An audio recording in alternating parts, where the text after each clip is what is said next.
Baik, bismillahirrahmanirrahim. Assalamualaikum warahmatullahi wabarakatuh. Adik-adik sekalian, mohon maaf buka dulu maskernya. Masker bapak Pak ya. Kita semester ini belajar tentang manajemen konflik. Ini semester 7 ya. Semester 7 ini kita belajar tentang manajemen konflik. Ada yang tahu tak apa tuh manajemen?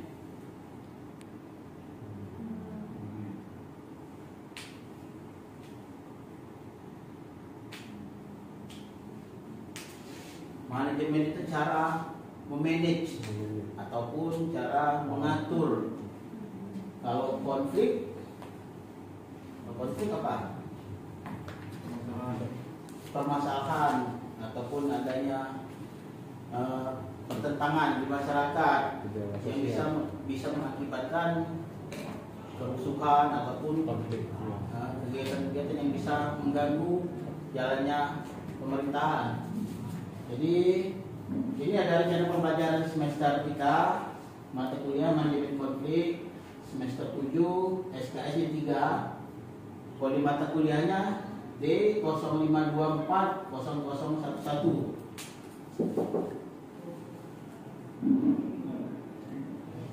Capaian pembelajaran lulusan pertama, sikap. Sikapnya menjunjung tinggi nilai kemanusiaan dalam menjalankan tugas berdasarkan agama, moral, dan etika. Apa maksudnya ini? Maksudnya, setiap kita belajar, kita harus menjunjung tinggi nilai kemanusiaan. Kita harus taat dengan agama, tetap jangan sampai ada pertentangan ketika belajar, moral dan etika. Jadi segala sesuatu, apapun pelajaran kita lakukan, kita harus tetap berdasarkan agama, moral, dan etika. 2. Berkontribusi dalam peningkatan mutu kehidupan bermasyarakat, berbangsa, dan bernegara. Jadi setiap yang kita pelajari, setiap yang kita lakukan, itu bukan hanya sekedar untuk diri kita, tapi untuk masyarakat, berbangsa, dan bernegara. Jadi bukan untuk pribadi kita sendiri ya. Ketiga, berperan sebagai warga negara yang bisa menyelesaikan permasalahan secara bersama. Nah ini cukup penting ini. Berperan sebagai warga negara yang bisa menyelesaikan permasalahan secara bersama. Artinya apa? Artinya kita hidup itu bukan sendiri. Kita hidup bersama dengan orang lain. Kita harus menyelesaikan permasalahan. Kita harus bersama-sama untuk maju, bersama-sama untuk menyelesaikan konflik. Itu maksudnya capaian pembelajaran. Keempat, menghargai keanekaragaman. Di capaian pembelajaran ini menghargai keanekaragaman. Maksudnya apa? Di kelas ini sendiri ada yang beragama lain, ya, si Komang kalau nggak salah. Komang beda agamanya sama kita kan. Kalau kalian rata-rata Muslim, nah di sini kita harus menghargai posisi si Komang. Hari ini pun Komang lagi ada acara adat katanya. Ya, itu kita hargai. Bapak juga sebagai dosen harus menghargai apa yang dilakukan Komang pada hari ini. Kelima, bekerja sama dan memiliki kepekaan sosial serta kepedulian terhadap masyarakat dan lingkungan. Bekerja sama dan memiliki kepekaan sosial. Jadi tujuan pembelajaran ini kita ini bukan hanya untuk diri kita, tapi bekerja sama dan memanage agar kita muncul kepekaan sosial kita terhadap orang lain. Jadi ketika ada konflik misalnya, kita bukan hanya jadi penonton, kita diharapkan bisa membantu menyelesaikan permasalahan yang ada. Keenam, taat hukum dan disiplin dalam kehidupan bermasyarakat dan bernegara. Ini lagi, taat hukum dalam disiplin dalam kehidupan. Setiap yang kita lakukan, setiap yang kita laksanakan itu harus berdasarkan hukum yang ada. Kita nggak bisa melakukan segala sesuatu tanpa lepas dari kendali hukum. Di Indonesia kita ada aturan, ada hukum yang berlaku di kita. Nah ini kita nggak boleh, kita harus disiplin dalam hukum ini. Ketujuh, menginternalisasi nilai, norma, dan etika akademik. Jadi apa maksudnya ini? Menginternalisasi nilai, norma, dan etika.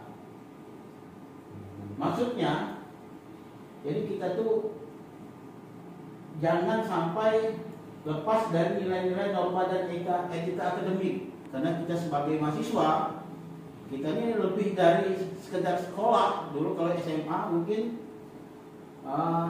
ya tidak begitu ketat norma-norma etika nilai ini. Tapi ketika kita kuliah, usahakan untuk nilai dan norma ini serta etika ini berdasarkan pendidikan yang kita dapat di sini.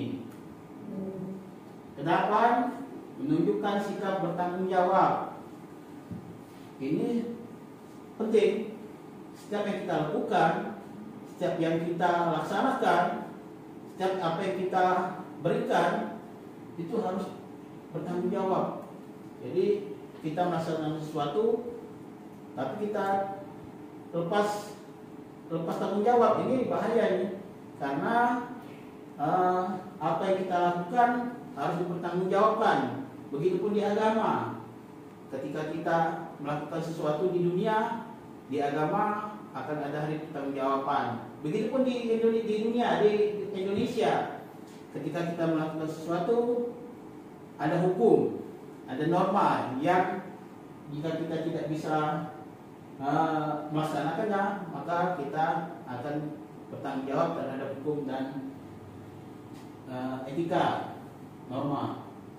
9, berpikir jernih dalam menyelesaikan masalah. Nah ini, berpikir jernih dalam menyelesaikan masalah. Kita mata kuliahnya manajemen konflik. Ketika ada konflik, kita jangan berpikirnya ke A atau B, tapi kita berdiri di tengah. Artinya kita harus berpikir jernih dalam menyelesaikan permasalahan. Jangan sekedar mendengarkan satu pendapat dan pendapat lain tidak kita dengarkan. Dua-duanya harus kita dengarkan dan kita harus analisa benar tidak apa yang disampaikan oleh yang berkonflik. Nah, itu tujuan pembelajaran. Lanjut. Ada keterampilan khusus.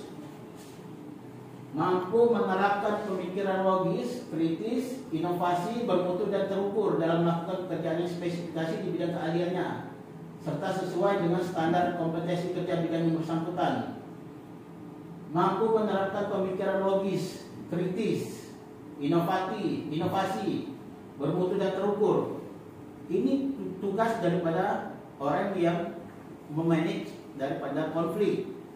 Jadi bukan pemikiran kita jangan sampai terpengaruh oleh satu pihak, tapi pihak lain tidak kita dengarkan tadi.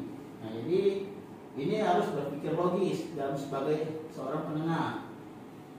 Kedua, mampu menunjukkan kinerja mandiri, bermutu dan terukur. Mampu menunjukkan kinerja mandiri, bermutu dan terukur. Jadi kita dilihat dalam penyelesaian permasalahan. Dalam manajemen konflik ini kita bukan hanya sebagai penyelesai, tapi kita juga dilihat orang lain. Mampu tidak kita memanage daripada konflik yang ada. Jadi itu yang kedua. Yang ketiga, mampu mengkaji kasus penerapan ilmu pengetahuan, teknologi atau seni sesuai dengan bidang keahliannya dalam rangka menghasilkan prototipe, prosedur baku, desain atau karya seni. Jadi kita harus mampu mengkaji. Jadi ada permasalahan, ada konflik, itu dikaji terlebih dahulu. Jangan apa yang ada di kepala, itu yang kita keluarkan. Jangan, tapi kita harus kaji setiap permasalahan yang ada. Nomor 3. 4.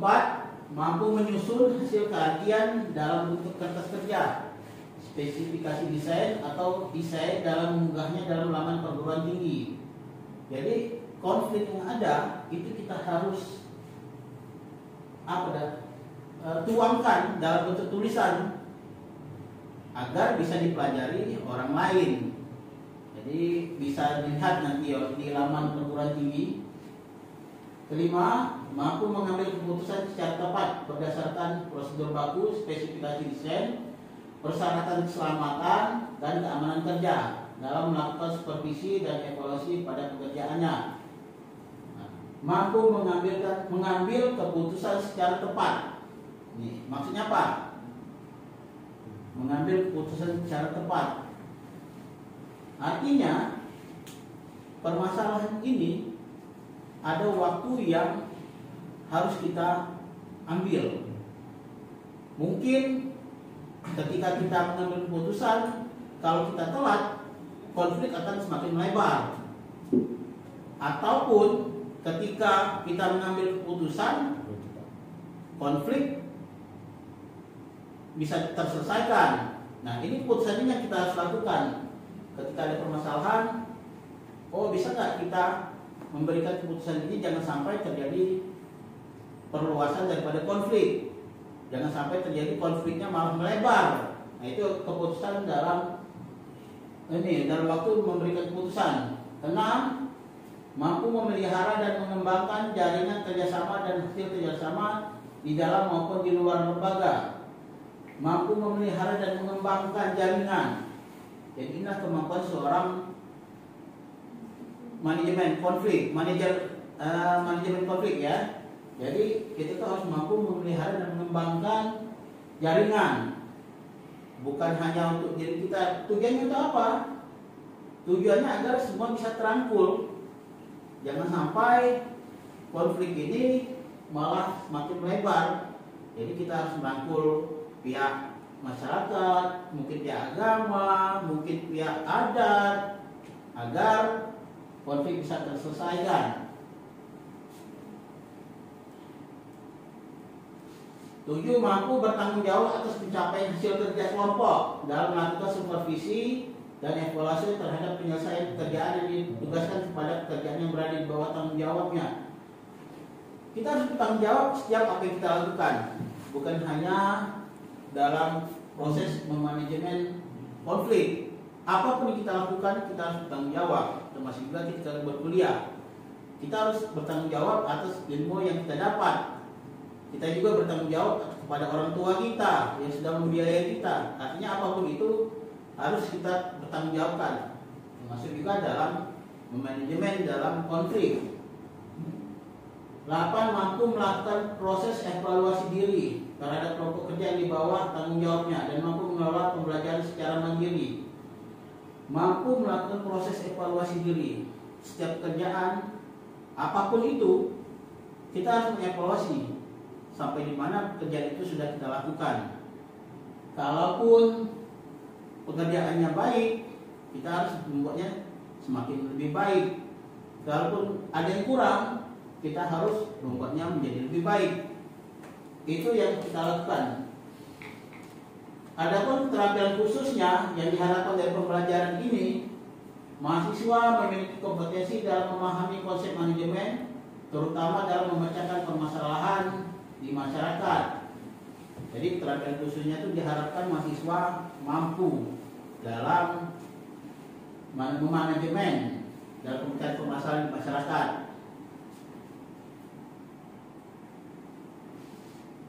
Capaian pembelajaran mata kuliah. 1. Mahasiswa mampu memahami urgensi dari cara mengatur setiap konflik yang terjadi di masyarakat. Mampu memahami urgensi diri dari cara mengatur setiap konflik.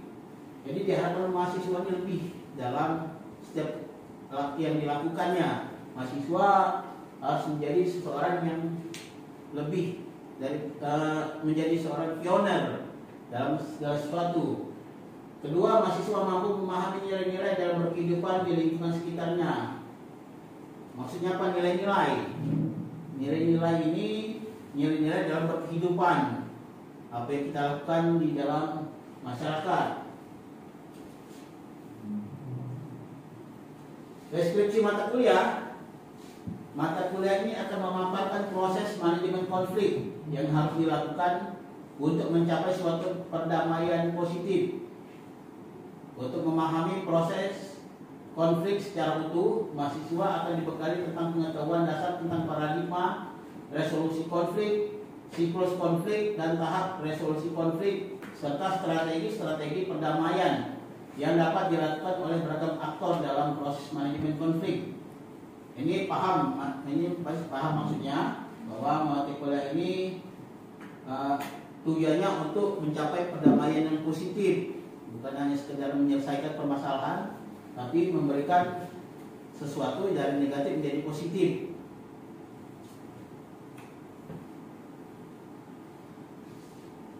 Jadwal perkuliahan dilaksanakan selama 16 kali pertemuan. Kedua, kuis dilaksanakan satu kali pada pertemuan keempat. Ketiga, ujian tengah semester dilaksanakan satu kali pada pertemuan ketujuh. UAS dilaksanakan satu kali pada pertemuan ke-16. Adapun kemungkinan tugas-tugas yang tidak terjadwal yang akan diberitakan kemudian hari pada saat perkuliahan.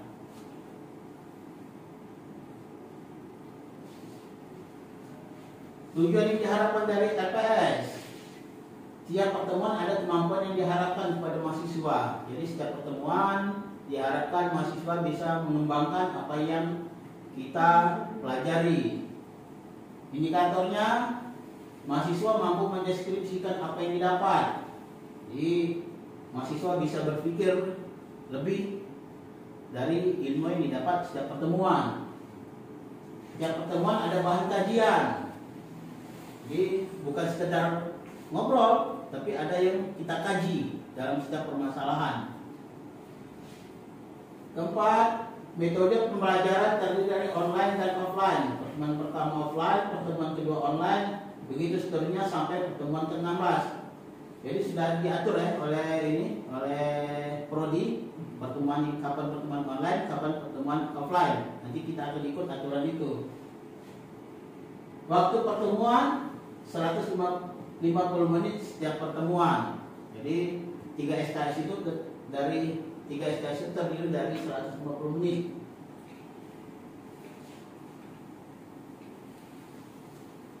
Pembelajaran dilakukan dengan cara mendengarkan, berdiskusi, dan bertanya jawab. Kita bisa berdiskusi di antara teman dan bisa tanya jawab dengan teman.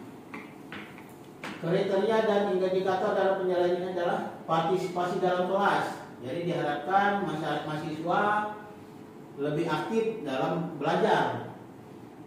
Indikatornya, mahasiswa mampu menjelaskan kembali materi perkuliahan. Setelah perkuliahan, mahasiswa bisa menjelaskan kembali apa yang didapat dalam perkuliahan. Ketiga, setiap pertemuan ada bobot nilai. Jadi mungkin pertemuan pertama nilainya 10%, pertemuan kedua 10%, sampai ke pertemuan ke-16. Nah, itu penjelasan daripada RPS yang akan kita lakukan selama belajar manajemen konflik. Sampai di sini ada yang ditanya tidak? Ada yang ingin ditanyakan tidak sampai di sini? Cukup. Paham ya?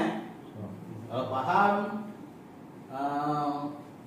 ini kita tutup untuk penjelasan RPS ini. Terima kasih.